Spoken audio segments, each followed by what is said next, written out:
Madam farm house তো চলে এলাম। এবার আমাদেরকে এমন কোনো প্রমাণ জোগাড় করতে হবে যাতে বাবা বুঝতে পারে পিসিমণি আদৌ ভালো মানুষ নয়।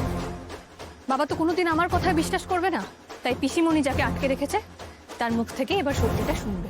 মানে আপনি কি ওই লোকটাকে এখান থেকে ছাড়িয়ে নিয়ে যাওয়ার জন্য এসেছেন? ছাড়াতে পারবো কিনা জানি না, তবে পিসিমণি যে লোকটাকে আটকে রেখে টর্চার করছে তার কোনো না কোনো প্রমাণ আমাকে নিয়ে ফিরতেই হবে। শুধু তোমার মনে আছে এই ধৃতিমান নামটা আমরা আগেও এই ফার্ম হাউসে পিসিমণির মুখ থেকে শুনেছি। ধৃতিমান? তারপর রুদ্রপুরে গিয়েও পিসিমণির নামটা উচ্চারণ করেছে। এখানে তো আমার শত্রু কেউ নেই, তাহলে গুলিটা করলো কে? ইনি যার বর্ণনা দিলেন তাতে তো একজনেরই নাম আমার মাথায় আসছে, বীরু। ধৃতিমান।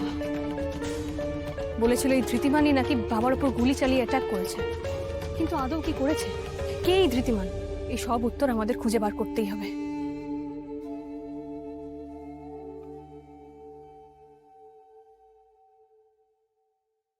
কি হলো, দাঁড়িয়ে পড়লে কেন? ম্যাডাম আমার না কেমন একটা খটকা লাগছে।